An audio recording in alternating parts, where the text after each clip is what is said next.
Swayam Prabha. Digital India. Educated India.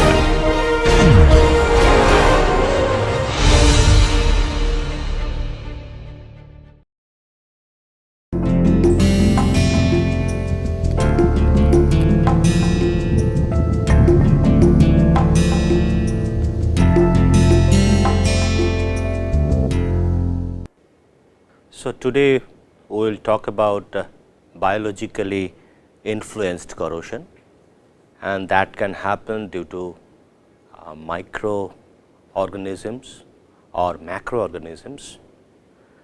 And sometimes we see that the corrosion of a metal which is supposed to be low in that particular condition, but due to the presence of this biologically active organisms, the corrosion rate increases. That is due to that is basically nothing but the biologically influenced corrosion. So, today's talk would be on biologically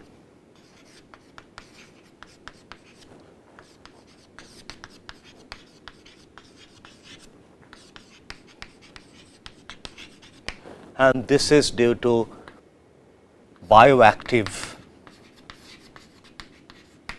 organisms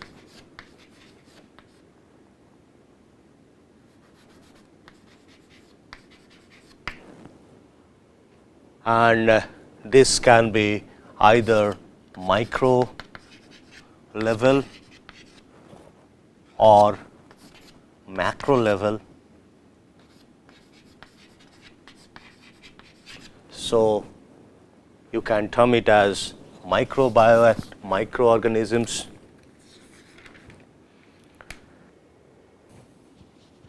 you can call it as microbiological corrosion,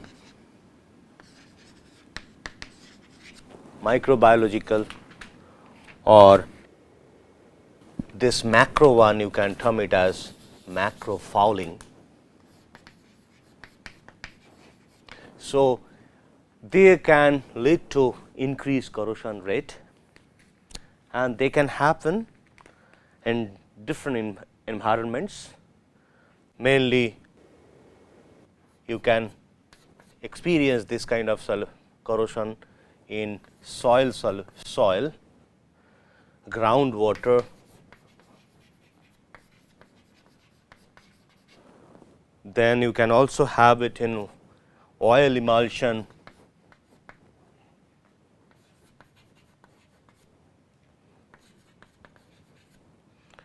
cutting fluid,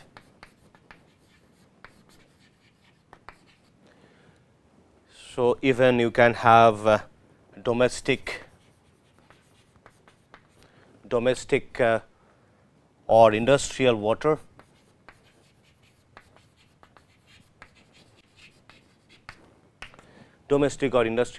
there we can have this kind of corrosion attack.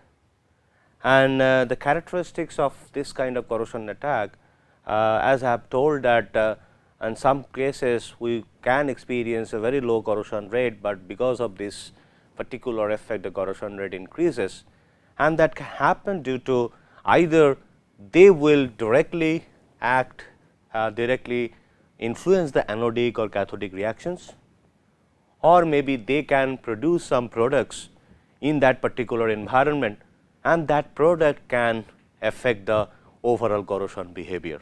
So, there could be one is direct influence,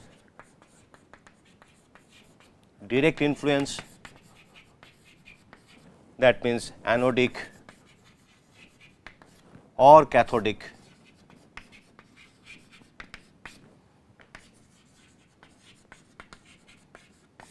reactions. They can involve a lot of anodic and cathodic reactions and lead to more corrosion, and or it could be indirect influence where the product, that products that are formed because of those microbiological or macrofouling organisms, these bioactive organisms, you can have some products, so that product can lead to affect the surface film what is being formed what is formed on the surface of the metal in that particular environment. And sometimes this microorganisms or macrofouling, they can form on the surface of the metal, and they can lead to the localized corrosion, and even crevice can happen. So, these are the common effects of microbiological or macrofouling related corrosion phenomena. Now, let us see if we come to microbiological corrosion.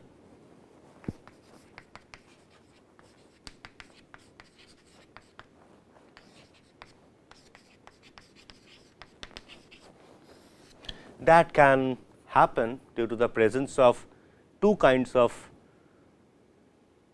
bacteria. One is called aerobic, another one is called anaerobic, and of course, the name, as the name suggests, these are basically the bacterias. Anaerobic bacteria or aerobic bacteria, as the name suggests, that these can be active in the presence of air, and this can be active in absence of air. This is presence and this is absence of air.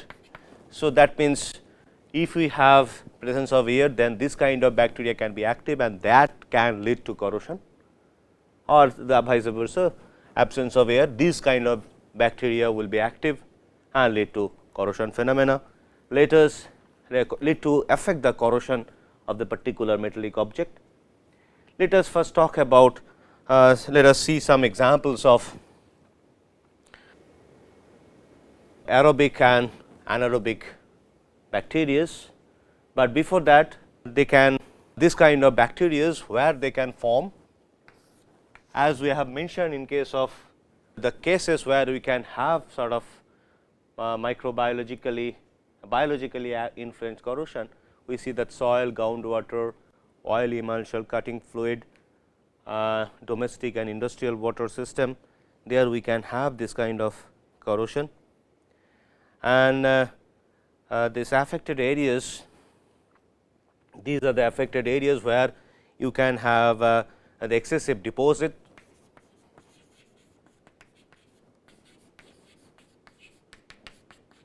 excessive deposits or biological slimes.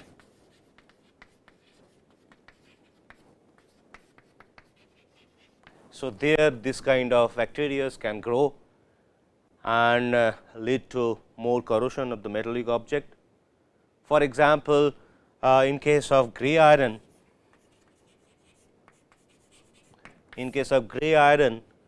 if we see, let us say that gray iron is exposed to a mildly corrosive medium, you can experience graphitization,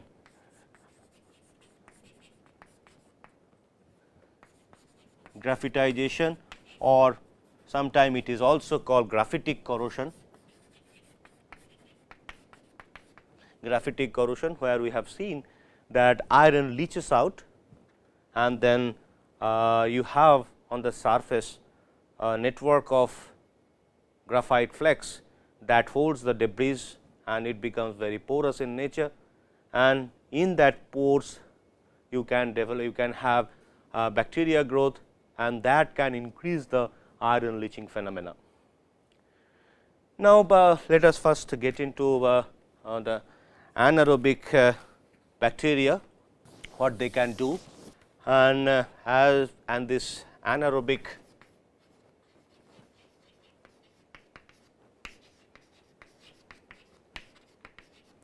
they can grow in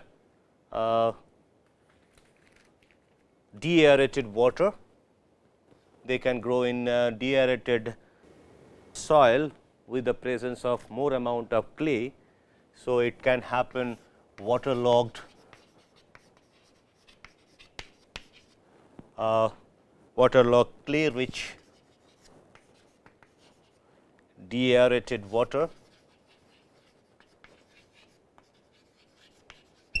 there you can have this kind of bacteria, and since you see that there this is deaerated water, no presence of almost less presence of air, and that is what you have anaerobic bacteria presence, and they can also be present in stagnant cutting fluid solution, oil emulsive solution, and also it can for example, if we have aerobic bacteria, and the aerobic bacteria they can form some deposit.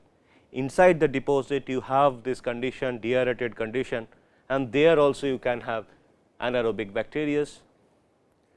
And one particular important anaerobic bacteria is sulfate reducing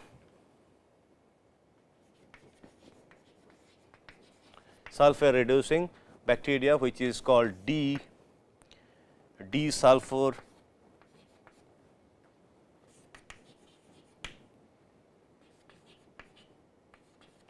desulfuricans.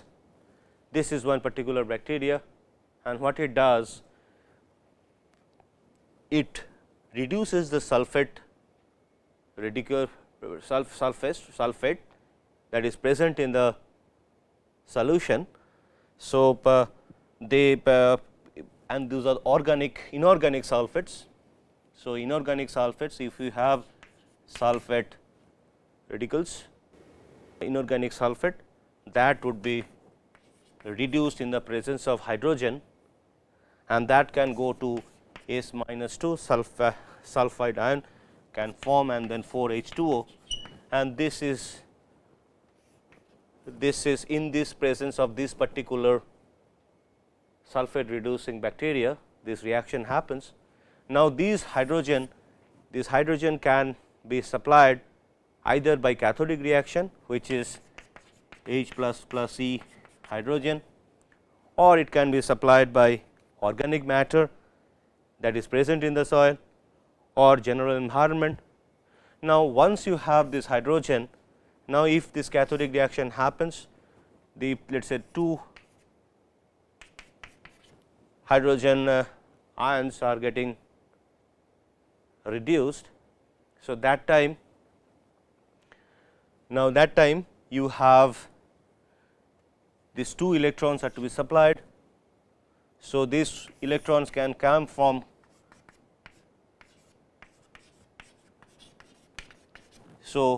iron oxidation can happen, and due to this 2 electron can come here, and then this would lead to hydrogen reduction. So, every 1 gram 1 equivalent of hydrogen is basically equivalent to 1 equivalent of iron that is going into the solution. So, now that means you have increased iron corrosion. Now, same thing, if this iron this Fe plus 2 that can react with sulfate, and it can form Fe sulfide, ferrous sulfide, and that is what whenever this kind of corrosion attack happens, you always see the presence of iron sulfide, and that also gives a proof that you have this D-sulfuricans bacteria presence, and this is basically the sulfate reducing bacteria. Now, you can also have this is the effect of one sort of anaerobic bacteria. You can also see the effect of aerobic bacteria. Let us see the example of aerobic bacteria. So, aerobic bacteria, when one particular example is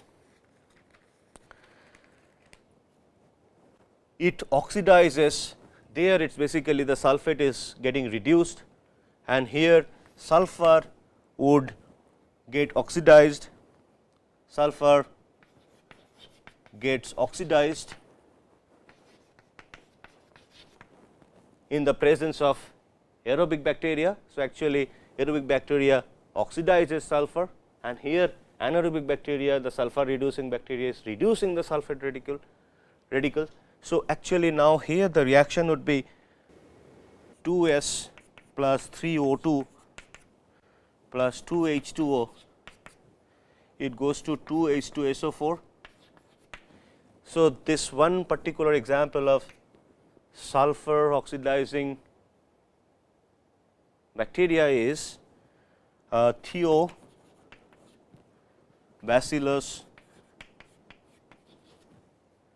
thiooxidans. So, Theobacillus thiooxidans, actually what happens because of this sulfur oxidation, you have the production of H2SO4. So, pH level goes down, the solution becomes acidic, and as it goes to acidic solution, the corrosion rate increases.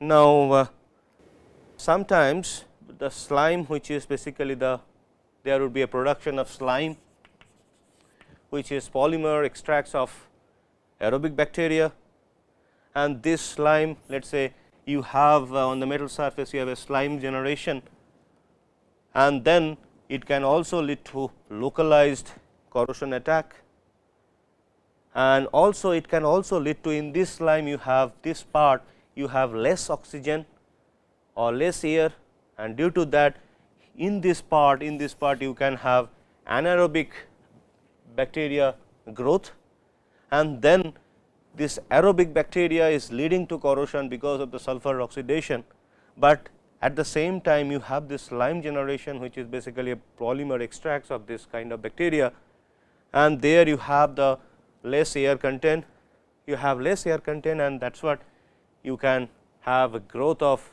anaerobic bacteria, which would also lead to extra corrosion of the particular section.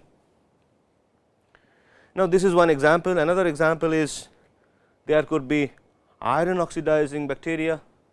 Also, you can have the presence of iron oxidizing bacteria, which is Theobacillus ferrooxidans.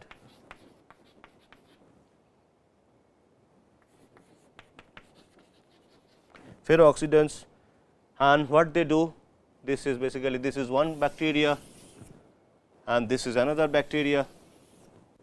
So, what this Theobacillus ferrooxidans they do, they oxidizes Fe+2 or Fe+3 and enhances the corrosion rate.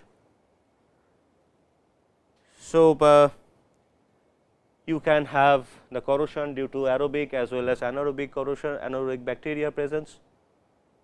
Now, generally in the case of aerobic bacteria, if the dry condition prevails, you can have the corrosion which is due to aerobic bacteria. This is dry condition, and if it is wet condition, then you can have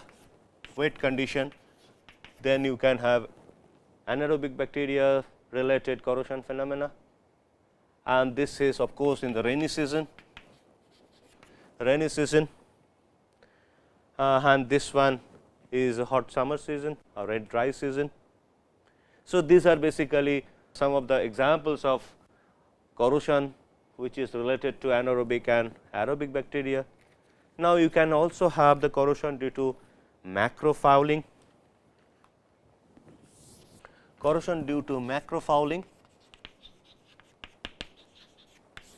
So, the macrofouling, for example, in the water you can always have snail, you can also have mollusk or barnacles. So, they can form, they can attach to the surface of the metal and they can form a deposit, and those are nothing but the macrofoulings, and these macrofoulings are important.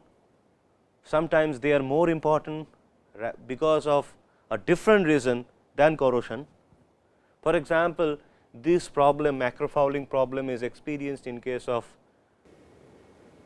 sheepfowl when it is in the sea water, and the sheepfowl, for example, if you have a sheepfowl like this and if you have macrofouling deposition here, and that might be affecting the corrosion, but more important is they will increase the drag force when it is moving like this, and that time they increases the drag force, and increase in drag force means, so drag force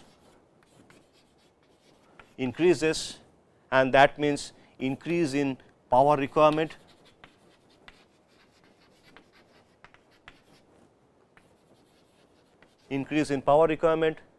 rather than corrosion. So, then time to time the removal of this microfouling is important in case of sheep hull.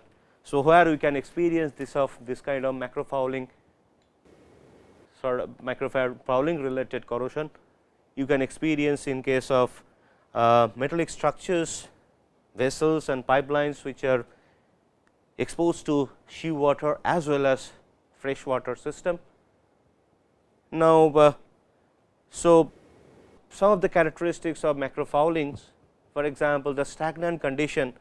For example, if you have stagnant condition,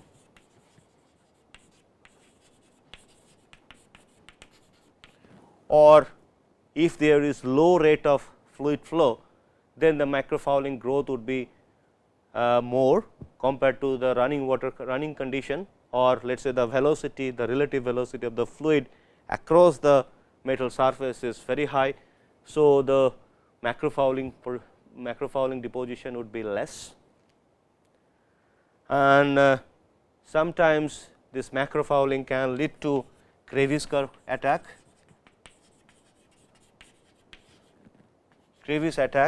For example, on the surface you have a macrofouling like this is macrofouling MF, and then this portion you have crevice generation, also you have low oxygen content. So, there you can have crevice attack. Then also the metabolic byproducts of this kind of macrofoulings are acidic. So, acidic byproducts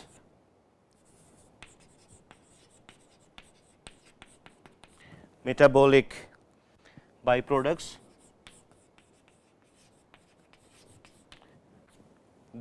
since they are acidic, they can also increases the corrosion rate. There is a possibility of increase in corrosion rate, and since you have a very less oxygen content there, of course, you can have crevice attack. At the same time, there could be a suitable condition for the growth of anaerobic bacteria. Anaerobic bacteria, they can grow in that condition because you have less oxygen there. So, these are the common characteristics of macrofouling related corrosion. Now, let us check what could be the preventive mechanism in order to avoid macrofouling related corrosion or microbiological organisms. Those can also lead to corrosion. So, what are the preventive mechanism?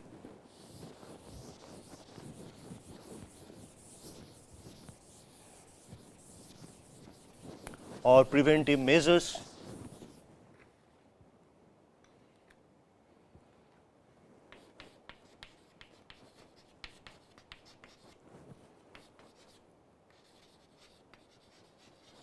Preventive measures in order to avoid macrofouling related corrosion or microbiological corrosion. So, the one method is, you can,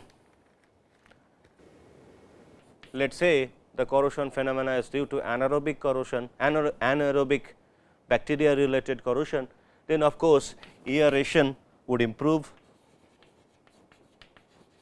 Aeration would prevent corrosion, because due to this aeration anaerobic bacteria would die, and that would lead to decrease in corrosion rate.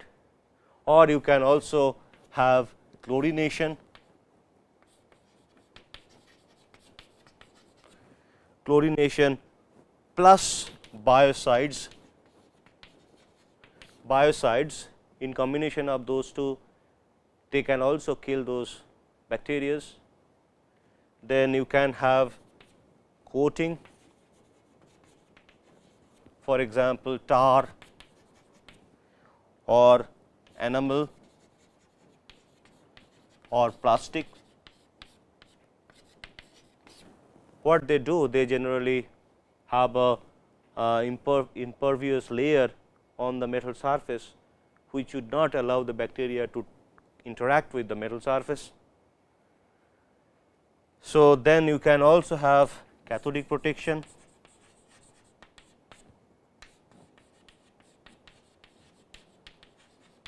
Cathodic protection is one way to prevent biologically influenced corrosion. Then you can substitute material,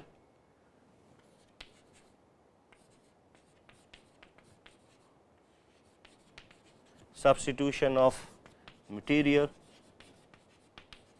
For example, in a particular soil, if you have a very high corrosion rate due to this biologically influenced effect, you can go for plastic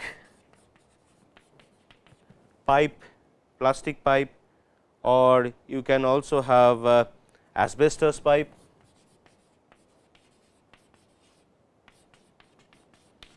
So, they will be inert to those bacteria. Then you can also have, for example, in case of microfouling, time to time cleaning is very important. So, then you can also have, for example, then 5 time to time cleaning.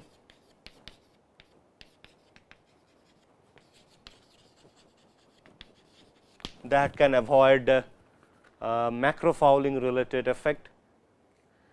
Then you can also increase you can also have biocides.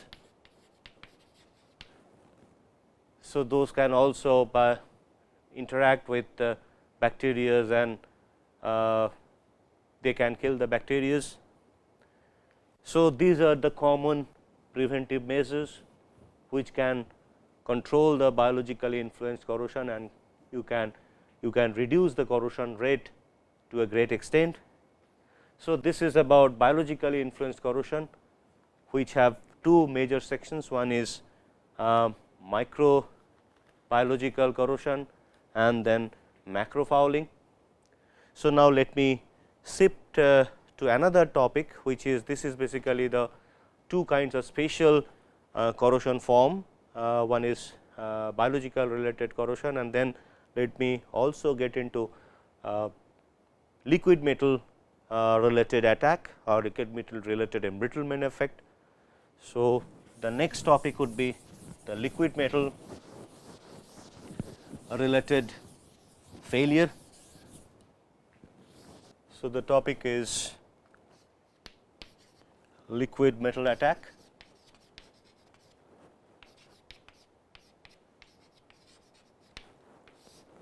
Liquid metal attack, if you see, it can have 4 different manifestations. Now, one is, if you see the manifestation,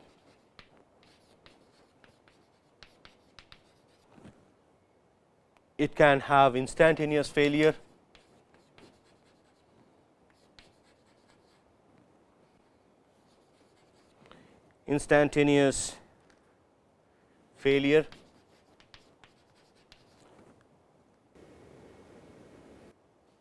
of the solid metal in contact with liquid metal, and when the liquid solid metal is under applied load or residual stress, instantaneous failure of solid metal in contact with liquid metal,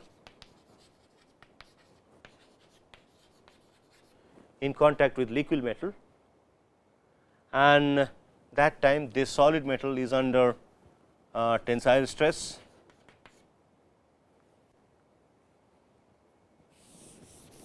and that tensile stress could be applied or residual. So, this is one manifestation. There could be sudden failure or sudden break in the system, solid metal system. Then you can also have delayed failure,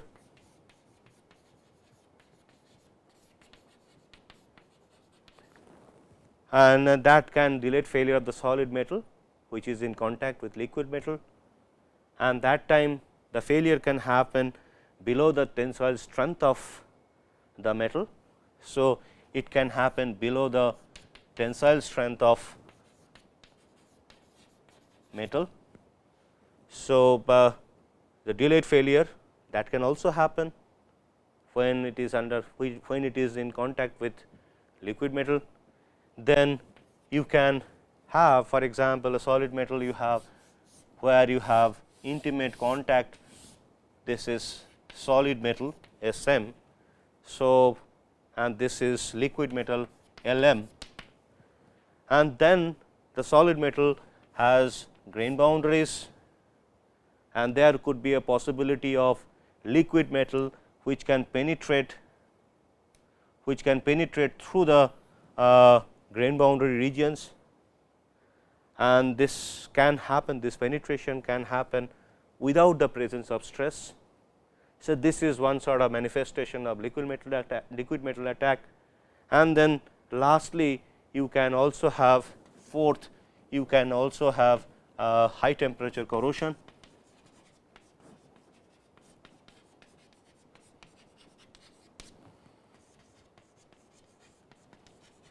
Due to liquid metal. So, these are 4 manifestations, but we would concentrate our discussion on this fracture condition and little bit of this corrosion effect, which is basically a delayed effect, which can be either through the grain boundary liquid metal can penetrate, or high temperature corrosion in the absence of stress. But if you see these two conditions, they are more or less almost similar to stress corrosion cracking, where you have a solution and then it can, due to the solution effect on the solid metal, that leads to a stress affected stress, and that leads to failure when the stress as well as corrosion both are occurring simultaneously. But here the solution is nothing but the liquid metal, it is not aqueous medium. Now, if we see the liquid metal corrosion, actually it is basically catastrophic or delayed failure of solid metal when it is in contact with liquid metal, and there could be what could be the effect or result of this attack. One could be, there could be loss of ductility,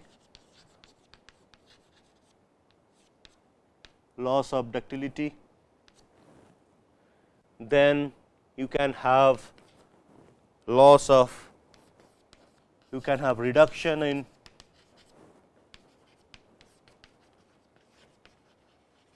fracture stress,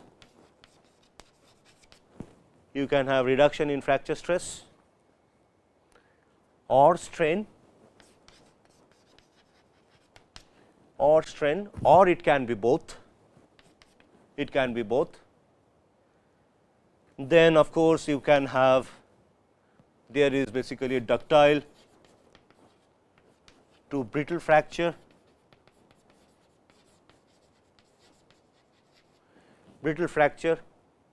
and generally this brittle fracture could be intergranular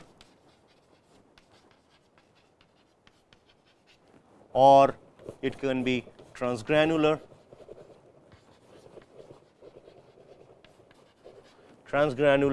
Cleavage kind of fracture.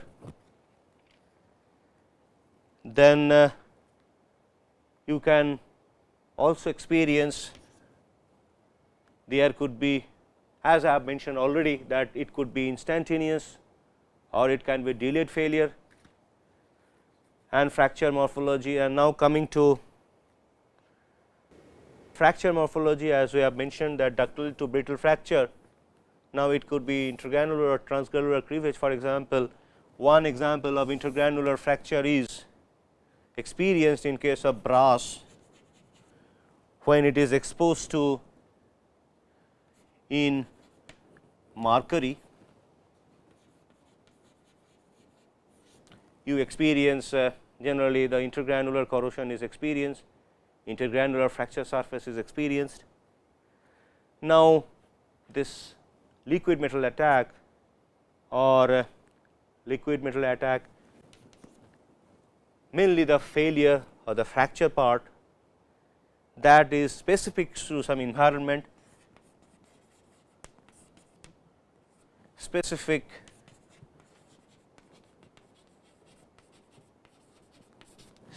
to environment. It means that let us say you can have embrittlement effect, that is, or the fracture effect, rapid fracture or instantaneous fracture effect of zinc in liquid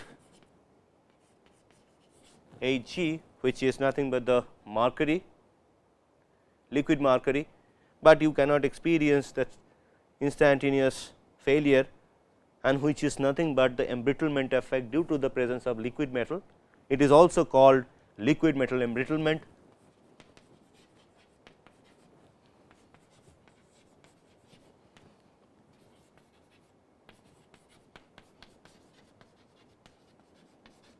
Liquid metal embrittlement, and all in short it is called LME. So, LME can be experienced in case of zinc when it is in contact with liquid mercury, but it cannot happen in case of cadmium. The same thing, you cannot experience any LME. Now, another example is liquid gallium embrittles aluminum, but it cannot embrittle magnesium. So, that means there is some specific nature of this LME effect or the liquid metal embrittlement effect, specific nature of environment that can guide or that can tell which in that can affect whether in a particular solid metal you can have liquid metal embrittlement or not. So, this is, and then we can also experience the severity of corrosion attack or liquid metal embrittlement of a particular environment. Severity of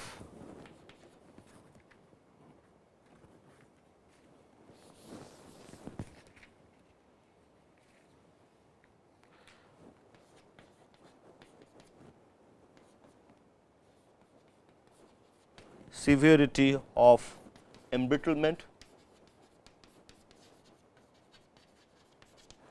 So, this is another part which is basically sometimes you can experience a very high rate of liquid metal embrittlement or high degree of a liquid metal embrittlement, but if you add some element in the liquid, then the embrittlement effect would go down. So, we see that the severity of embrittlement is another important issue, and here one particular example is let us say polycrystalline aluminum. If the embrittlement effect of mercury, liquid mercury is studied in case of polycrystalline aluminum, and let us say the polycrystalline, this is stress strain, engineering stress strain data, where you have, if it is normal solid metal without the presence of liquid metal, you have this sort of stress strain behavior. Now, if we see the embrittlement effect of liquid mercury in case of polycrystalline aluminum, let us say if we add if it is only mercury there would be break which is happening prior to its normal fracture stress.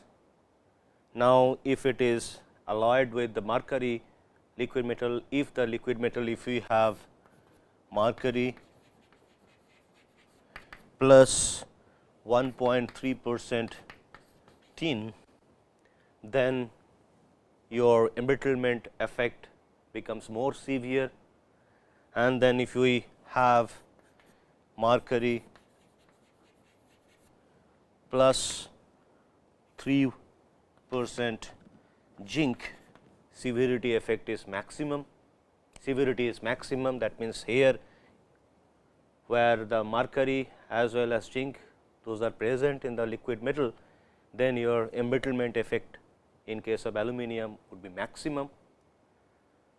This is the severity of embrittlement, and that is decided by, one is chemical nature of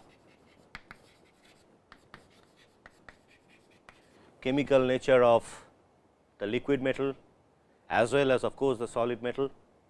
Then you can have the embrittling species,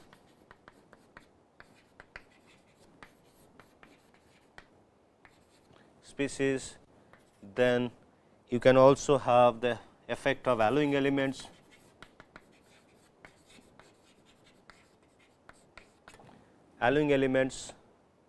then grain size,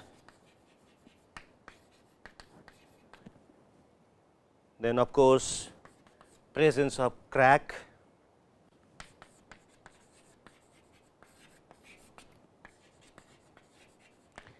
in the material, and the nature of the crack, that would decide the severity of embrittlement in case of liquid metal embrittlement effect. Then you can also have the effect of stress strain curve. There could be effect on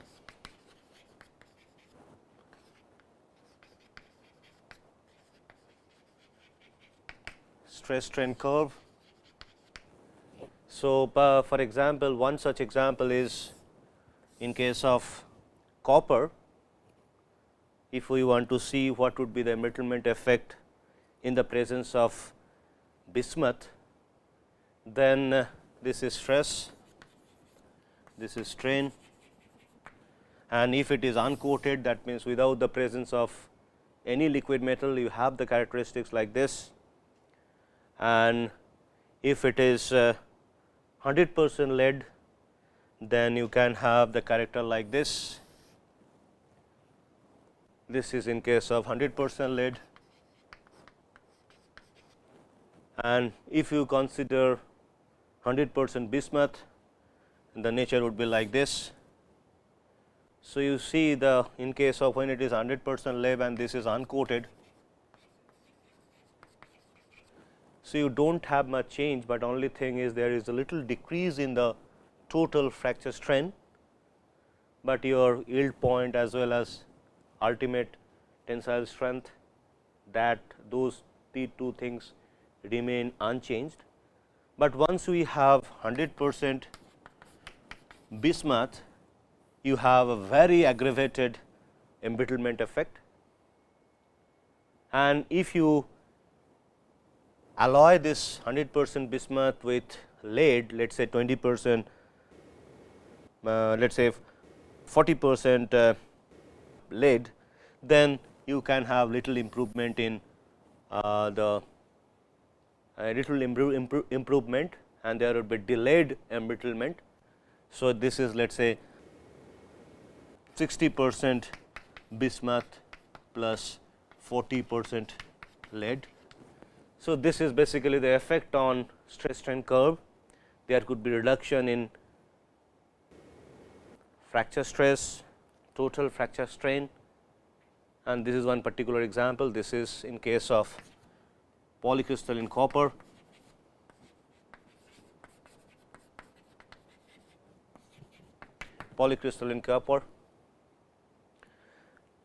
And then you can also have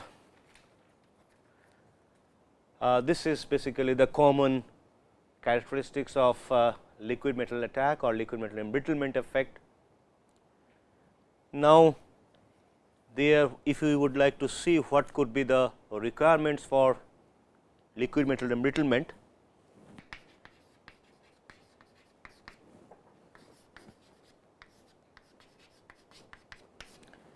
so the requirements for liquid metal embrittlement, first thing is there should be intimate contact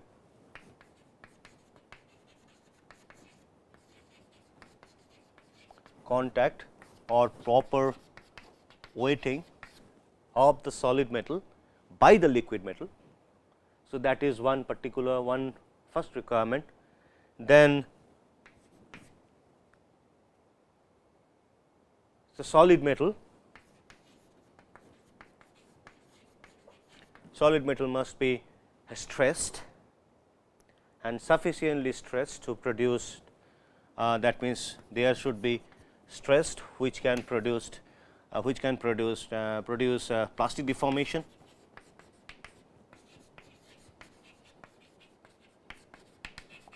In the solid metal. And third thing is, this is the requirement for LME, and third thing is there should be adequate supply of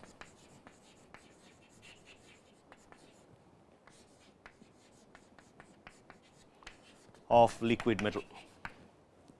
So, these are three conditions or the requirements for liquid metal embrittlement, and if we do not have intimate contact, the liquid metal embrittlement effect would not be experienced, and if the solid metal is not properly stressed, if there is no plastic deformation, liquid metal corrosion can happen, but the embrittlement effect cannot be observed, may not be observed, and there should be adequate supply of liquid metal. And lastly, there are several factors. We have already talked about those factors which can influence liquid metal embrittlement. Now, this is the factors which influence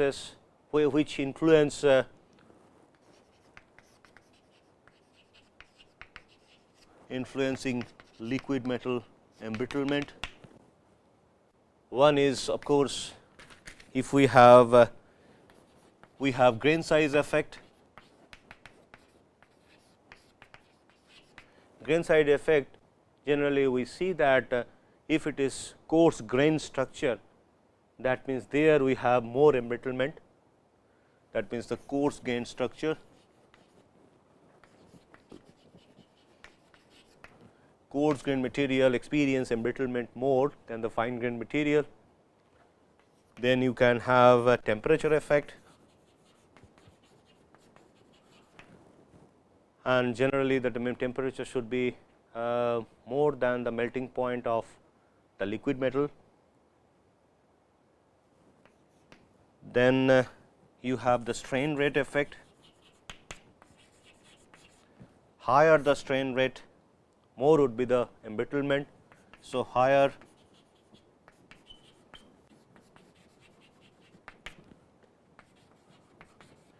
more would be the embrittlement effect, and then of course, effect of alloying.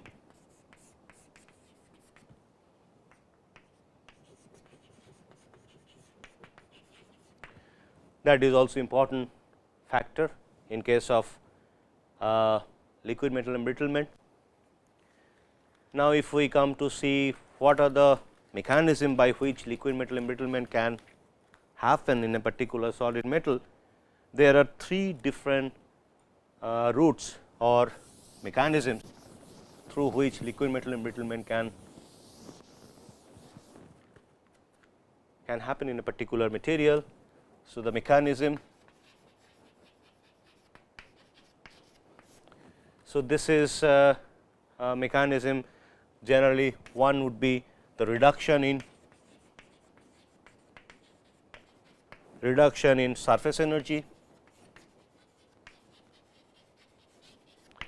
So, the presence of liquid metal can lead to reduce the surface energy at the crack tip, at this crack tip zone. If we reduce the surface energy, then you can have a lower fracture stress at which liquid metal corrosion, liquid metal embrittlement can happen. Then second case is stress assisted dissolution model.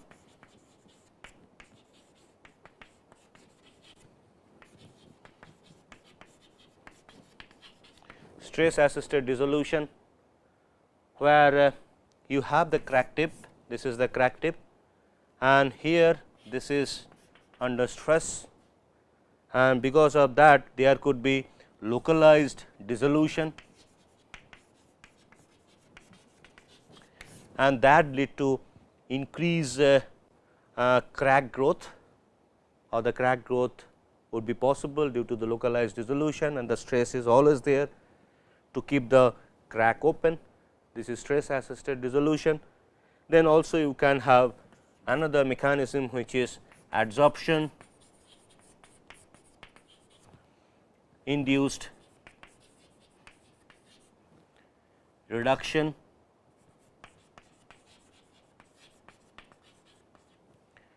in tensile strength, tensile cohesion or shear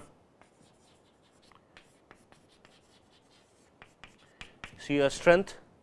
This is in tensile cohesion or shear strength. What it says, for example, in this case, the last case, let us say you have a crack like this, and here you have the material, this is my crack, this is the solid metal atom, and here you have the bonding, and you have the embrittling atom which is B. Due to the surface, this is the adsorption of this B which can go and sit here, and let us say here you have the shear stress tau, shear stress which is active on the active plane of shear plane, and this is my tensile stress axis. So, now once B gets in there, this is B. So, it weakens this atomic bond strength, and because of the weakening effect and the shear strength or tensile cohesion strength, both the things would go down and the crack can propagate through this. So, this is the third mechanism which is adsorption induced reduction in tensile cohesion or shear strength. Now, these are the three mechanisms. Now, let us get into the preventive measures. What could be the preventive measures?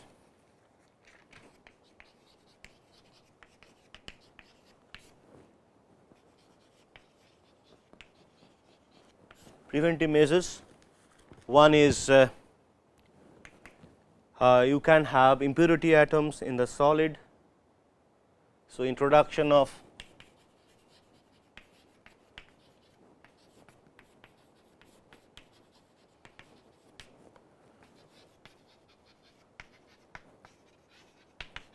in the solid. So, that impurity atom can share its electron with the solid liquid atom, and thus the metal, solid metal would be protected from embrittlement effect. Then also you can introduce solute in the liquid metal, the solute addition, solid addition in the liquid metal.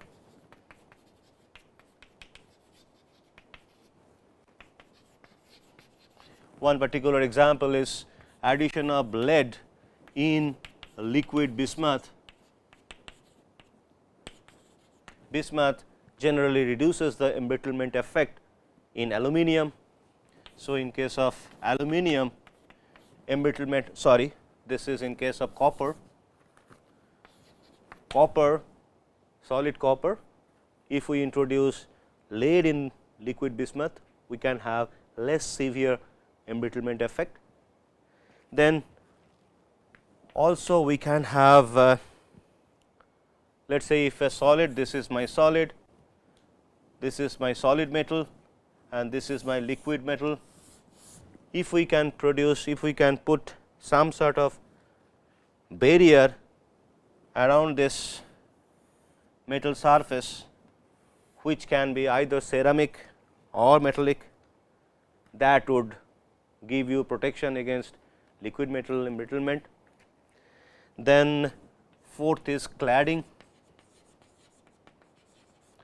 Generally zircaloy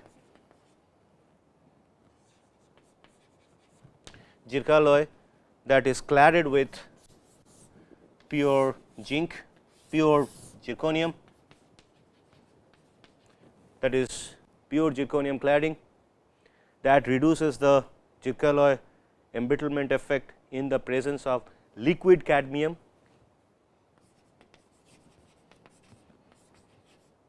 Liquid cadmium, this is experienced in case of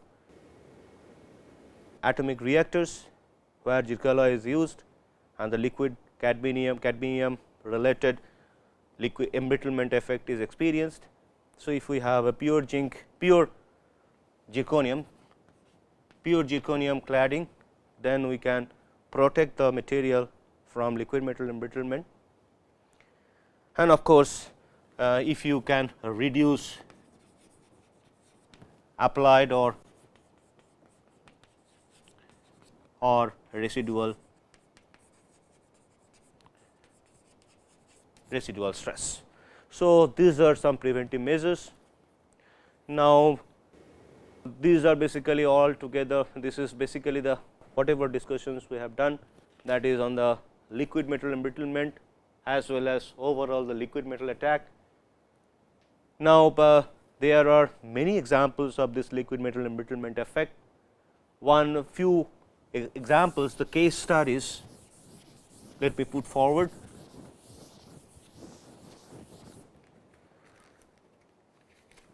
So, few examples of liquid metal embrittlement effect.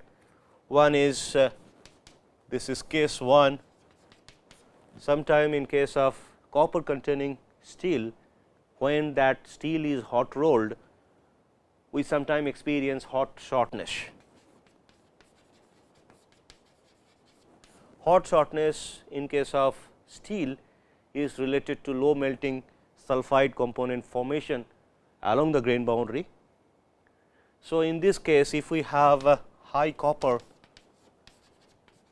in the steel, so you have this steel and on the surface you can have oxide,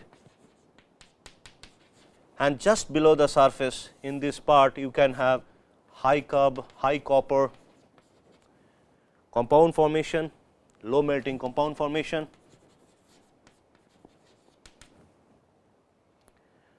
Low melting phase. So, now if we roll it like this, now you are rolling it. So, this thing also can happen this side also. During rolling, this one would form a liquid because that is a low melting phase, and that can lead to hot shortness. This is one example of liquid metal attack, and that liquid metal is nothing but the liquid, this high copper low melting phase which is getting melted, and that phase can get into, let us say these are my grain boundaries, that can go penetrate along the grain boundaries. Now, another case is, so this is basically the practical example. This is also a practical, another practical example that happened in 1974 in one of the factories in Flixborough.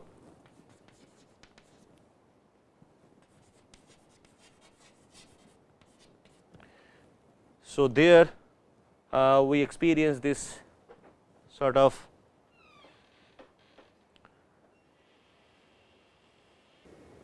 liquid metal attack, which is due to liquid zinc and the unsupported pipeline. There is unsupported pipeline in this factory, which is basically producing cyclohexane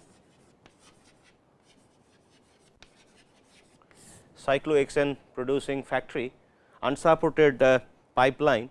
On that pipeline, the liquid zinc related embrittlement effect was experienced, and the entire pipeline broke into pieces, and there was fatal experience, a fatal accident, and around 28 people died. And there this liquid zinc is basically the source of that liquid zinc was that factory there they used to use galvanized staircases, and due to the heat the galvanic staircase, the zinc droplet fell on that pipeline, and that led to liquid metal embrittlement of that pipeline. So, this is another example. So, that means the liquid metal embrittlement can be fatal in some cases. So, this is about liquid metal related attack, and more specifically the effect of embrittlement due to the presence of liquid metal.